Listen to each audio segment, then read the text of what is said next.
भारत माता की, भारत माता की, भारत माता की। అందరికీ స్వాతంత్ర దినోత్సవ శుభాకాంక్షలు।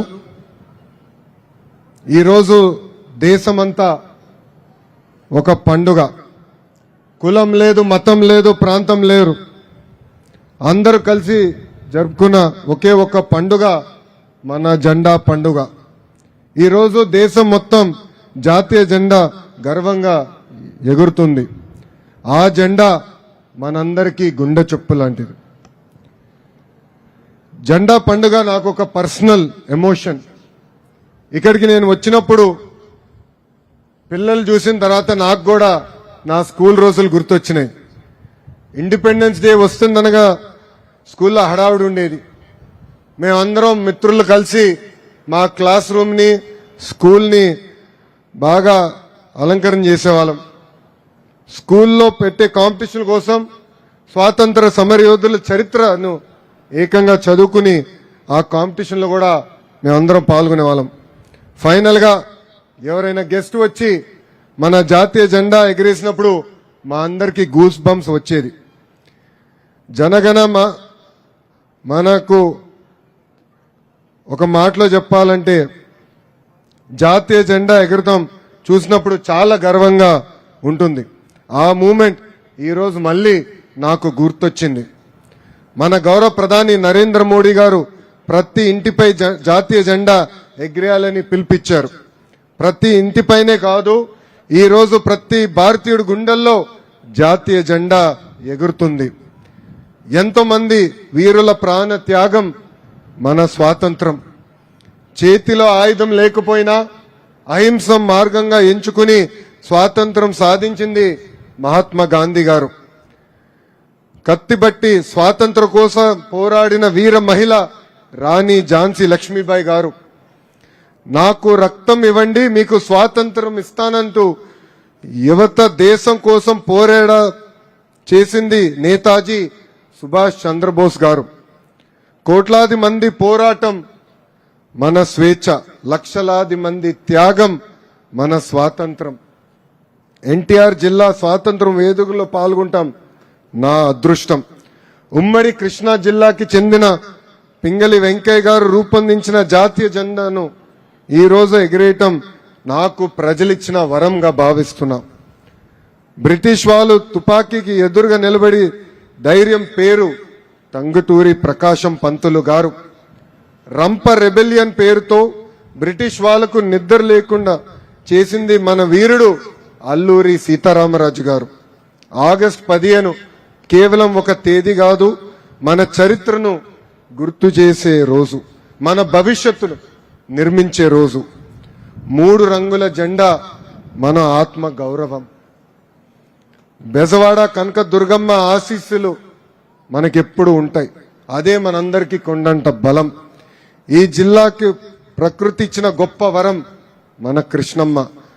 మన సాగు తాగునీటి వరం ప్రకాశం బ్యారేజ్। మన బెజవాడ విద్య కళలకు నిజమైన రాజధాని। కొండపల్లి బొమ్మలు మనందరి కళ। గడిచిన 2 ఏళ్లు నేను గుంటూరు జిల్లాలో జరిగిన కార్యక్రమాల్లో పాల్గొనడం జరిగింది। కానీ ఈ సంవత్సరం మీ అందరి అన్నగారు, నా ఒక్కరికే తాతగారు, విశ్వవిఖ్యాత నట సార్వభౌమ స్వర్గసీయ నందమూరి తారక రామారావు గారు నడియాడిన జిల్లా వేడుకల్లో పాల్గొంటాం నాకు ప్రజలిచ్చిన గొప్ప వరం। నేను విద్యాశాఖ మంత్రిని అయినప్పుడు నేను ప్రజలందరికీ ఒకే హామీ ఇచ్చా, ప్రభుత్వ పాఠశాలలకు పూర్వ వైభవం తీసుకొస్తానని ఆనాడు చెప్తాం జరిగింది। 2 ఏళ్లు డిపార్ట్మెంట్లో ఉన్న వారందరూ అహర్నిశలు కష్టపడ్డారు। ఇప్పుడు నేను గర్వంగా చెప్తున్నా, భారతదేశ చరిత్రలో ఎప్పుడు జరిగిన విధంగా ప్రైవేట్ పాఠశాలల నుంచి సుమారుగా 1,10,000 మంది విద్యార్థులు ఈరోజు ప్రభుత్వ పాఠశాలలో చేరటం జరిగింది। కరికులం మార్చాం। డాక్టర్ సర్వేపల్లి రాధాకృష్ణ గారి పేరుతో స్టూడెంట్ కిట్ ఇస్తున్నాం। డొక్క సీతమ్మ గారి పేరుతో మధ్యాహ్నం భోజనం అందిస్తున్నాం। స్కూల్స్ ని ఏకంగా పాలిటిక్స్ కి దూరంగా పెడతాం కూడా జరిగింది। టెక్స్ట్ బుక్స్ దగ్గర నుంచి స్కూల్స్ వరకు ఎక్కడ ముఖ్యమంత్రి గారి ఫోటో లేదు, కనీసం నా ఫోటో కూడా లేదు। దేశ చరిత్రలో మొదటిసారి 10th లో ర్యాంక్ సాధించిన గవర్నమెంట్ స్కూల్ విద్యార్థుల ఫోటోలు ఏకంగా పేపర్ ఫస్ట్ పేజీలో మన ప్రభుత్వం ఇస్తాం జరిగింది. చాగంటి కోటేశ్వర గారిని అడ్వైజర్గా నియమించి విలువలపైన ప్రత్యేకంగా పుస్తకాలు రూపొందించి పిల్లలకి నేర్పిస్తాం జరిగింది. మహిళలను గౌరవిస్తాం నేర్పిస్తున్నాం. ఈ సందర్భంగా చాగంటి కోటేశ్వర గారు చెప్పిన ఒక గొప్ప మాట నాకు గుర్తొస్తుంది. అమ్మకు చెప్పలేని పని చేయొద్దని. మళ్ళీ చెప్తున్నా, అమ్మకు చెప్పలేని పని చేయొద్దు. వినడానికి సింపుల్ గా ఉండొచ్చు కానీ చాలా పవర్ఫుల్ స్టేట్మెంట్ ఇది. మహిళల్ని గౌరవిస్తాం, సమాజం అప్పుడే బాగుపడుతుంది, సమాజం బలంగా ఉంటుందని బలంగా ప్రజాప్రభుత్వం నమ్ముతుంది. ఇనుప కండరాలు, ఉక్కు నరాలు, వజ్ర సంకల్పం ఉన్న యువతకు నాకు ఇవ్వండి, దేశ తలరాతను మారుస్తానని చెప్పిన గొప్ప వ్యక్తి స్వామి వివేకానంద గారు. ఇప్పుడు నేను అదే ఫాలో అవుతున్నాను. 4 ఏళ్ళు ఇంజనీరింగ్ కాలేజీలు చెప్పిన ఉద్యోగాలు రాదు, కానీ 4 నెలలు కోచింగ్ తీసుకుంటే ఉద్యోగాలు వచ్చే రోజులు. అదే స్కిల్ గ్యాప్. అందుకే మేము ఇండస్ట్రీ కాలేజ్ కనెక్ట్ తీసుకొచ్చాం. ఇండస్ట్రీస్ ని ఏకంగా మన ఐటీఐస్ ని అడాప్ట్ చేసుకుని వాళ్ళకు కావాల్సిన స్కిల్ అప్గ్రేడేషన్ కూడా అందిస్తున్నాం. ఉద్యోగాలు వెంటనే ప్రభుత్వం విప్పిస్తుంది. అలానే హైయర్ ఎడ్యుకేషన్ కూడా రీవ్యాంప్ చేస్తున్నాం, కరికులం మార్చుతున్నాం. ఎన్నో ఏళ్ళుగా లేని ప్రొఫెసర్ రిక్రూట్మెంట్ కూడా ప్రజా ప్రభుత్వం చేస్తుంది. కేంద్ర ప్రభుత్వం, మన గౌరవ ప్రధానమంత్రి శ్రీ నరేంద్ర మోడీ గారు మనం అడిగిన అన్ని కోరికలు తీరుస్తున్నారు. అమరావతికి చట్టబద్ధత కావాలని మనం అడిగిన వెంటనే ఏకంగా అమరావతికి శాశ్వత రాజధానిగా చట్టం చేస్తాం జరిగింది. ఇంకా మన అడ్రస్ లేని వాళ్ళం కాదు, మనకి కేర్ ఆఫ్ అడ్రస్ శాశ్వతమైన రాజధాని అమరావతి. అమరావతి నిర్మాణం మరియు పోలవరం కావాల్సిన నిధులు కేంద్ర ప్రభుత్వం కేటాయించింది. స్టీల్ ప్లాంట్ కాపాడుకునే దానికోసం ప్రత్యేక ప్యాకేజ్ కూడా అందిస్తాం జరిగింది. విశాఖలో ఏకంగా రైల్వే జోన్ కూడా మనం ఏర్పాటు చేసుకున్నాం. స్వాతంత్ర దినోత్సవం రోజు మన రాష్ట్ర చరిత్ర గురించి కూడా ఒక్కసారి మనందరం గుర్తు చేసుకోవాలి. 1953 వరకు మనందరం మెడ్రాస్ ప్రెసిడెన్సీలో ఉండేవాళ్ళం. మన రాజధాని ఆనాటి మెడ్రాస్, ఈనాటి చెన్నై. పొట్టి శ్రీరాములు గారి 58 రోజుల ఆమరణ దీక్ష చేసి ప్రాణ త్యాగం వల్ల 1 అక్టోబర్ 1953లో ఆంధ్ర రాష్ట్రం ఏర్పడి కర్నూలు రాజధానిగా మనందరం మన ప్రయాణం ప్రారంభించుకున్నాం. 1 నవంబర్ 1956లో ఆంధ్రప్రదేశ్ ఏర్పడి అప్పుడు మన రాజధాని హైదరాబాద్ గా ఎంచుకుంటాం జరిగింది. 58 సంవత్సరాలు అందరం కలిసిగట్టుగా కష్టపడి చెమటోర్చి హైదరాబాద్ ని అభివృద్ధి చేస్తే 2014లో అశాస్త్రీయంగా రాష్ట్ర విభజన చేసి కట్టుబట్టలతో మెడబట్టి మన బయటికి గెంటేస్తాం జరిగింది. రాజధాని ఎక్కడుందో చెప్పలేదు, కనీసం ముఖ్యమంత్రి గారు ఎక్కడ కూర్చోవాలో కూడా తెలియని పరిస్థితిలో మనం మన ప్రయాణం ప్రారంభించాం. 2014 నుంచి 19 వరకు అనేక అభివృద్ధి సంక్షేమ కార్యక్రమాలు ప్రజా ప్రభుత్వం చేసింది. 0 నుంచి మన ప్రయాణం మనం మొదలు పెట్టుకున్నాం. ఆ రోజు మనకు నిలబడిన ఒకే ఒక్క ధైర్యం మన గౌరవ ముఖ్యమంత్రి శ్రీ నారా చంద్రబాబు నాయుడు గారు. ఉమ్మడి రాష్ట్రాన్ని, హైదరాబాద్ ని ప్రపంచంలో పట్టణంలో పెట్టిన చరిత్ర మన గౌరవ ముఖ్యమంత్రి శ్రీ నారా చంద్రబాబు నాయుడు గారిది. 2014 నుంచి 19 వరకు ఒక పక్కన సంక్షేమం, ఇంకో పక్కన అభివృద్ధి చేసుకుంటూ వెళ్ళాం. Kia, hero Motors, Apollo tyres లాంటి అనేక పరిశ్రమలు ఆంధ్ర రాష్ట్రానికి ఆ రోజు తీసుకొచ్చాం. కానీ 2019 నుంచి 24 వరకు ఏం జరిగిందో ప్రజలందరూ చూశారు. 2024లో ప్రజలు ప్రజా ప్రభుత్వాన్ని ఆశీర్వదించారు, దీవించారు. అప్పటి నుంచి మన గౌరవ ముఖ్యమంత్రి చంద్రబాబు నాయుడు గారు రాష్ట్రం కోసం అహర్నిశలు కష్టపడుతున్నారు. ఆయన వయసు 76 సంవత్సరాలైనా ఆయనలో 25 సంవత్సరాలు కుర్రోళ్ళు ఉన్నారు, 1 సంవత్సరం బాబు కూడా ఉన్నారు. అది ఆయన స్పీడ్. ఆయన స్పీడ్ ఈ రోజు కూడా క్యాబినెట్లు ఉన్న మాలాంటి యువకులం అందుకోలేకపోతున్నాం. ఆయన నిరంతరం రాష్ట్రం కోసం కష్టపడాలి, ప్రజలకు ఉద్యోగాలు కల్పించాలి, అన్ని రంగాల్లో ఆంధ్ర రాష్ట్రం నంబర్ 1 చేయాలని లక్ష్యంతో ఆయన పనిచేస్తాం జరుగుతుంది. నేను గూగుల్ తీసుకొచ్చినప్పుడు నా ఆనందం ఆయనకు చెప్పుకోవాలి అని వెళ్ళా. ఈరోజు నాకు ఫుల్ మార్క్స్ పడతాయి అనుకున్నా. ఆయనకి వెళ్ళిన వెంటనే చాలా సంతోషం, గూగుల్ వచ్చింది, నెక్స్ట్ ఏ పరిశ్రమ వస్తుందని తిప్పి నన్ను ప్రశ్నిస్తాం కూడా జరిగింది. ఆర్థిక ఇబ్బందులు ఎన్ని ఉన్నా ఇచ్చిన ప్రతి హామీ ప్రజాప్రభుత్వం నిలబెట్టుకుంటుంది. 2 ఏళ్ల సుపరిపాలన అందిస్తాం జరిగింది. సంక్షేమ అభివృద్ధి మన ప్రభుత్వానికి జోడెద్దుల బండి. వృద్ధులకి 4,000 రూపాయల పెన్షన్, వికలాంగులకి 6,000 రూపాయల పెన్షన్ ప్రజాప్రభుత్వం ఇస్తుంది.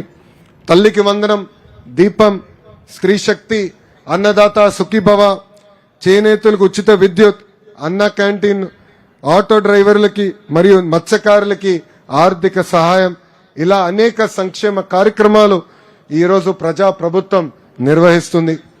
మెగా డిఎస్సి ద్వారా 16,000 టీచర్ పోస్టులు భర్తీ చేశాం, 6,000 కానిస్టేబుల్ పోస్టులు కూడా భర్తీ చేశాం. ఇప్పుడు ఏకంగా 10,000 పోస్టులతో జాబ్ క్యాలెండర్ కూడా విడుదల చేసి ఈ ఫైనాన్షియల్ ఇయర్ లో ఆ ప్రక్రియ కూడా పూర్తి చేస్తాం. ఒకే రాజధాని అభివృద్ధి వికేంద్రీకరణ ప్రజాప్రభుత్వం విధానం.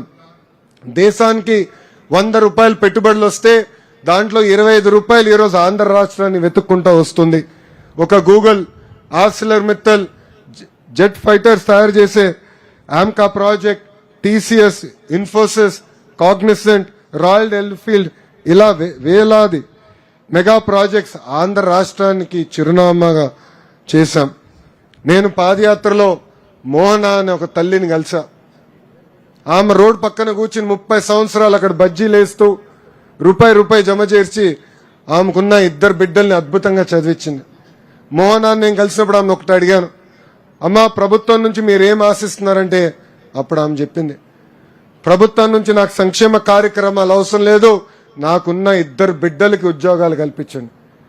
ఆ మాట నుంచే మొదలైన ఆలోచన 5 సంవత్సరాల నిరుద్యోగ యువకులకి 20 లక్షల ఉద్యోగాలు కల్పించాలి లక్ష్యం. ఆ లక్ష్యంతో ఈరోజు ప్రజాప్రభుత్వం పనిచేస్తుంది. ఉద్యోగాలు కల్పిస్తాం మా బాధ్యత, కానీ కష్టపడి పనిచేస్తాం యువత బాధ్యత. దేశభక్తి ఎంత ముఖ్యమో రాష్ట్ర భక్తి కూడా చాలా చాలా అవసరం. మీకు అందరికీ ఒక చిన్న ఉదాహరణ చెప్తా. ఆగస్ట్ 9, 1965లో మలేషియా నుంచి సింగపూర్ విడిపోయింది. ఒక చిన్న మత్స్యకార దేశం ఆనాడు సింగపూర్. మన రాష్ట్రానికి ఉన్న న్యాచురల్ రిసోర్సెస్ కూడా సింగపూర్కి లేవు, కానీ ఒక్క నాయకుడు ఆ దేశ చరిత్ర మార్చేశాడు. ఆ నాయకుడే ఆనాటి ప్రధానమంత్రి లీ కువాన్ యూ గారు. We will survive, we will build this country ourselves అని లీ కువాన్ యూ గారు అన్నారు. ఆయన దేశ ప్రజలకి కొన్ని విషయాలు చెప్పారు. Stop blaming others, work harder, stay discipline, think long term, believe in your country, build together. అక్కడి నుంచి ప్రయాణం ప్రారంభిస్తే ఇప్పుడు ఇంత చిన్న రాష్ట్రమైన, చిన్న దేశమైన ఒక డెవలప్ దేశంగా తయారైంది. చిన్న దేశమైన ఏకంగా 20th లార్జెస్ట్ ఎకానమీగా వాళ్ళు తీర్చిదిద్దుకున్నారు. అలాంటి గొప్ప ఆలోచన ఉన్న నాయకత్వం ఈరోజు మన భారతదేశంలో ఆంధ్ర రాష్ట్రంలో ఉంది. కేంద్రంలో ప్రధాని నరేంద్ర మోడీ గారి నాయకత్వం, రాష్ట్రంలో గౌరవ ముఖ్యమంత్రి శ్రీ నరేంద్ర మోడీ గారి నాయకత్వం అహర్నిశలు మన కోసం అందిస్తున్నారు. ఒక చిన్న దేశం ఇంత అద్భుతాలు చేసినాయంటే మనం ఎంత సాధించుకోగలుగుతామో ఒక్కసారి ఇక్కడున్న యువకులు అందరూ ఆలోచించాల్సిన అవసరం ఉంది. ఇంకెంతకాలం మన పక్క రాష్ట్రాల వైపు చూస్తాం? ఇంకెన్నాళ్ళని ఉద్యోగాలు, ఉపాధి కోసం పక్క రాష్ట్రాల వైపు వెళ్తాం? నేను ఈరోజు ఎప్పుడన్నా హైదరాబాద్కి వెళ్ళినా, ఒక చెన్నై, బెంగళూరుకి వెళ్ళా, వాళ్ళ అభివృద్ధి చెందుతుందే నాలో ఆ అభివృద్ధి కసి పెంచుతుంది. కేవలం ఒక హైదరాబాద్, బెంగళూరు, చెన్నై కాదు, ఒక అమరావతి, ఒక విశాఖపట్నం, ఒక కర్నూలుని అంత అద్భుతంగా అభివృద్ధి చేయాలని నాలో కసి పెంచింది. మన ముఖ్యమంత్రి గారి విజన్ 2047కి $2.4 ట్రిలియన్ ఎకానమీ అవ్వాలని. ఈ రోజు నుంచి కులం లేదు, మతం లేదు, ప్రాంతం లేదు, మనందరం ఒక సంకల్పంతో పనిచేయాలి. మనలో కసి పెరగాలి. అన్ని రంగాల్లో ఆంధ్ర రాష్ట్రం నంబర్ 1 చేయాలి లక్ష్యంతో మనందరం కలిసికట్టుగా పని చేయాల్సిన అవసరం ఉంది. ఈరోజు ఈ జాతీయ జెండా సాక్షిగా మనందరం ఒక ప్రామిస్ చేద్దాం. నేను కులం, మతం, ప్రాంతం అతీతంగా రాష్ట్రాన్ని అభివృద్ధి చేస్తాం, రాష్ట్ర అభివృద్ధిలో భాగస్వామ్యం అవుతామని మనందరం ప్రతిజ్ఞ చేయాల్సిన అవసరం ఉంది. నా రాష్ట్రం అన్ని రంగాల్లో నంబర్ 1 అయ్యే వరకు ఒక కసితో, ఒక పట్టుదలతో పని చేస్తానని ప్రతిజ్ఞ చేయాలని ఇక్కడున్న పిల్లలందరికీ నేను పిలిపిస్తున్నా.